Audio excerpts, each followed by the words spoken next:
Hi, I'm Peter Davis. I'm chief of the Galveston Island Beach Patrol. I grew up on the island and I love the ocean environment. People of all types are drawn here to recreate, to relax, and to rejuvenate.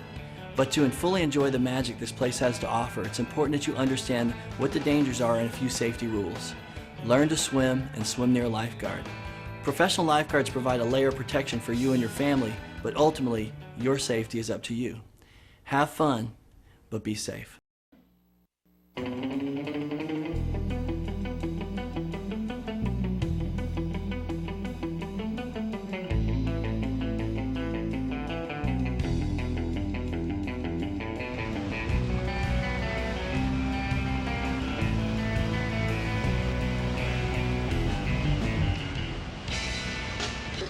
We were patrolling one day and got a call over the radio. One of our lifeguards had trouble with a guy, so we immediately responded. Once I got to the scene, saw the guy right in front of the rocks, jumped in the water and started trying to help him. The current was so strong I could only fight it for a little while before I was pushed back. All I knew was there was somebody in the water, but I couldn't see him, and Austin said that he's somehow he's stuck to the rocks, he's tied to the rocks. And he was underwater at this point because the current was so strong. Me and all the other guards went into the water to try to locate the individual at the end of the rocks. At this point he was submerged and the current was so strong there was no way for any of us to fight it. We had to launch a jet ski to help take us back and forth. We would ride the current, search for the guy, and the jet ski would take us back in front of it. And we would have to dive through the submerged rocks until we found the individual. And at that time, I had found the submerged man and was able to grab onto him, and I had to wrap my legs around him to stay with the man because of the strong current. And Austin was able to get back to me and passed me the seatbelt cutter that he had gotten, and I cut the rope. We got the individual to shore very quickly at that point, but even with all of the hard efforts of all the lifeguards that were on scene, it was already too late.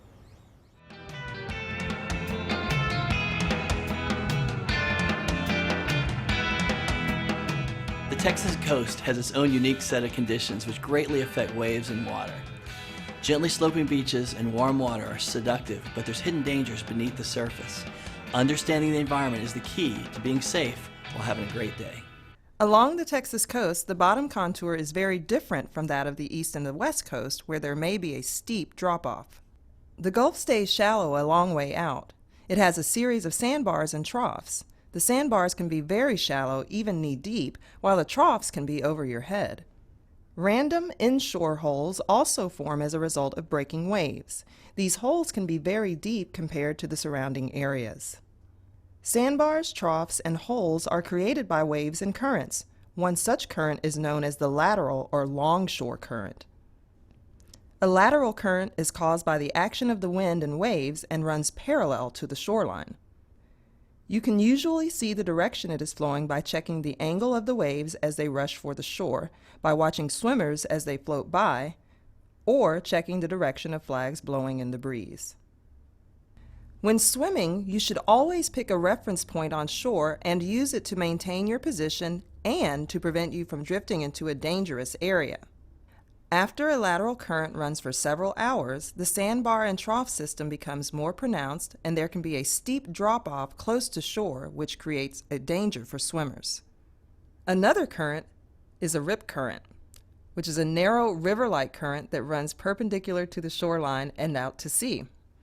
In Texas, they typically exist alongside a pier or jetty and dissipate at the end of the structure. The lateral current that we just learned about combines with wave action to feed the rip. As a rip current flows out to sea, it digs up the sand and creates a trench or a trough, which causes the rip current to move more quickly.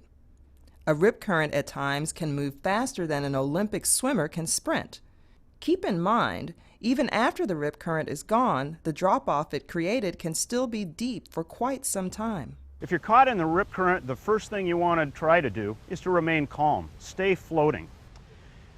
You want to try to swim along the shoreline and then on an angle back to shore if you can do so. But if you're unable to do that, just stay floating in the rip current. Eventually its pull will dissipate.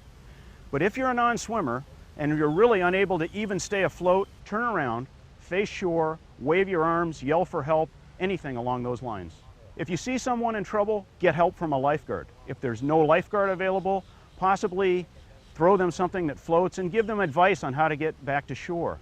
Don't try to go in and effect a rescue. Every year people drown trying to rescue others. Don't become a victim trying to rescue someone else. A rip current won't pull you under. Instead, it pulls you out. They are the leading surf hazard to beachgoers. According to the United States Life-Saving Association, they are responsible for 80% of all drownings in the surf environment. Remember, the current will begin to calm down beyond the breakers or at the end of a structure, so go with the flow, just ride with the current. The key is to be smart. Don't panic if you get caught in a rip current. But better yet, don't swim within 100 feet of structures like rock jetties or fishing piers where you're likely to encounter one. If you can't spot a rip current, ask a lifeguard to point one out. If you're a kid or not a great swimmer, stay in water that is no more than knee to waist deep and always wear a life jacket. Of course, everyone should always swim with a buddy. Always know where you are.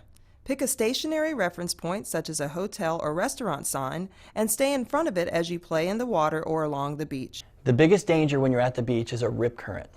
What you want to do is stay far away from piers and jetties, and if you're ever caught in a rip current, relax and go with the flow or swim parallel to shore and back in.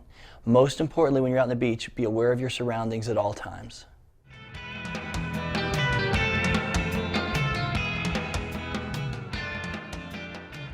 When in an unfamiliar environment, it's really important that you understand your surroundings. Signs and flags are there for a reason, and the Galveston Island Beach Patrol has a number to warn you of hazards. So when you come to the beach, look around and read them before you go into the water. The more you know, the safer you'll be. A lot of beachgoers aren't familiar with the flag system. So what do the flags really mean?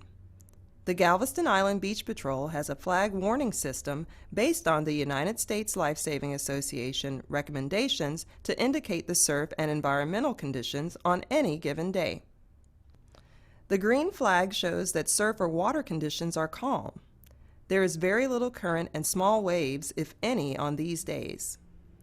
But the beach is not a pool or a pond, and even on the calmest days, there are still dangers, such as inshore holes, an uneven bottom, and currents. The yellow flag tells us that surf or water conditions are moderate.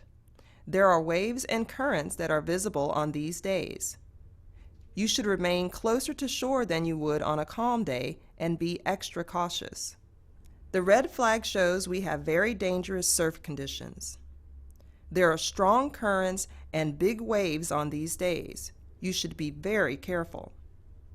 In fact, lifeguards recommend experienced swimmers don't go out over waist deep and non-swimmers and children stay completely out of the water. No matter what surf condition flag is flying, you need to be cautious because it is never 100% safe out there. The currents and the bottom contour can change throughout the day. Keep an eye out for changing weather conditions as well. A purple flag means that there could be dangerous marine life in the area, such as jellyfish, man-o-war, or stingrays. The orange pennant flag is used in Galveston to show there is an environmental alert for air or water quality. Ask the lifeguard why it is being flown and check for information on the air water quality sign on the back of the lifeguard tower. The surf conditions flag can be flown with another type of warning flag in various combinations depending on what is going on in the environment that day. For example, you could have a yellow flag for moderate surf conditions coupled with a purple flag for the presence of large quantities of jellyfish. If you forget which flag means what, look for the sign posted on the back of the lifeguard towers and at strategic locations along the beaches. Check them out each time you're at the beach. It's important that you pay attention to signs when you come to the beachfront. For example, the lifeguards post signs near structures, at park entrances, and on the lifeguard towers. For example, there are no swimming signs near the rock jetties where dangerous rip currents are that can be harmful. Flags are an important way to let the public know what the conditions are for that day. A red flag means dangerous surf, yellow means caution, and green means it's relatively calm. Purple flag means the presence of dangerous marine life, and an orange triangle could mean that there's an environmental alert for air or water quality for that day.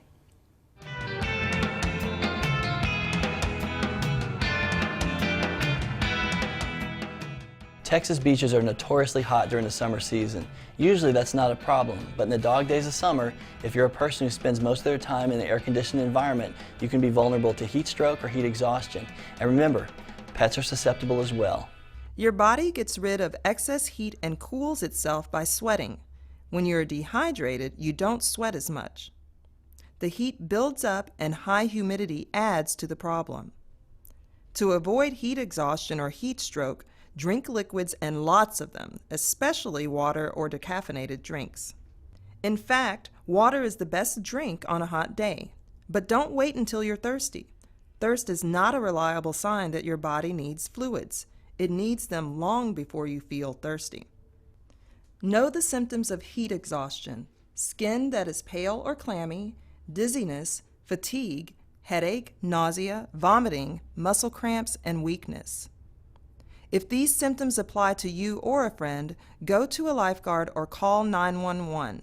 Then move to a cool place, lie down, drink water to replace the fluid loss, and pour water over the skin.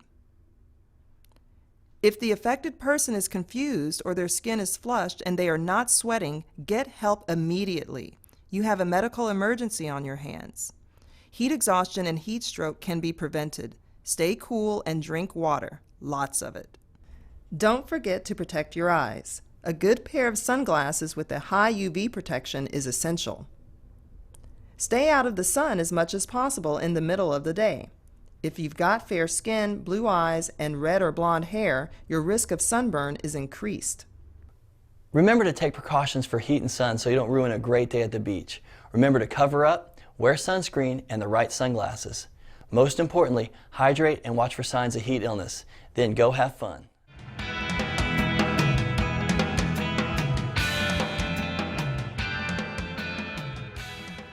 When we're in and around the water, we're not in our natural environment. The more we understand and respect the creatures that live there, the less chance we'll have of an unpleasant encounter. When you're at the beach, it's not just the water and the weather that spells danger.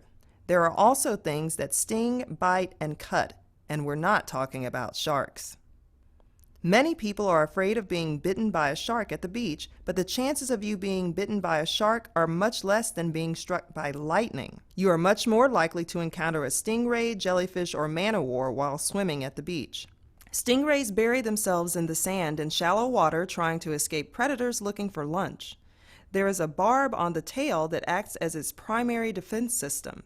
It is not used offensively, but when you plod out there and step on him, he will whip his tail forward and greet you. The pain is excruciating. If you're hit, go to the lifeguard. They will clean the wound and give you a heat pack for the pain, then send you to the emergency room. If no guard is available, submerge your foot in hot water, but not hot enough to burn the skin. After half an hour, go to the doctor. Call 911 if there are any complications. There is a 100% infection rate of these punctures. You have to get the sheath out and make sure your tetanus shot is up to date. To avoid an unwanted ER trip, shuffle your feet when wading in the water to let the animals in the water know you're coming. Stingrays will move ahead and out of your path. So will other creatures like catfish and even crabs. While they don't sting you, their spines, scales, and pinchers can cut. Anything in the beach environment is loaded with bacteria, so remember to clean even small cuts well. You have a good chance of being stung by a jellyfish or a Portuguese man-o-war while swimming at Galveston. There are several stinging jellies in these waters, but the most common one is the cabbage head. Their sting is relatively mild. The Japanese jellyfish or sea nettle has a slightly more severe sting. A far worse sting comes from the Portuguese man-o-war, which is a marine creature that looks like a blue or purple balloon with tentacles. Portuguese man-o-war are actually not jellyfish, but a colony made up of 4 different organisms. The remedy of choice is to immediately pour vinegar on the sting, carefully remove any tentacles that are present using a towel or glove so as not to touch it, and avoid scratching or rubbing the area. Usually, the pain subsides in about 20 minutes to several hours. It's going to hurt even after you treat it. Once you're stung, you're stung. Though treatment at the beach is usually sufficient, the pain can be bad. Applying a topical anesthetic or ice can help with the pain if needed. If you need help, ask a lifeguard. By the way, you don't want to touch or pop the dead man-o-war that have washed up on the beach. 2 weeks of baking in the sun and they can still sting you or spray you in the face. Another danger is people that barbecue. Many people think it best to bury their coals to extinguish them, but the sand actually lets a little air through, so the coals stay lit and stay hot for a long time and heat the sand on top of them. The heated sand doesn't look any different from the other sand, and people walking along the beach can get severe burns on their feet if they step on the buried coals. Pour water and lots of it over hot coals until they are absolutely out. Then dispose of them properly in a trash can, but don't bury them. Jellyfish and man-o-war can cause stings, but that's not a reason to let it ruin your day. Appropriate prompt treatment can get you back in the game quickly.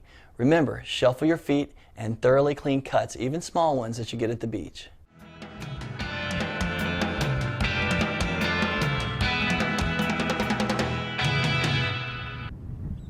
When you see litter on the beach, you might want to think about who it impacts other than yourself.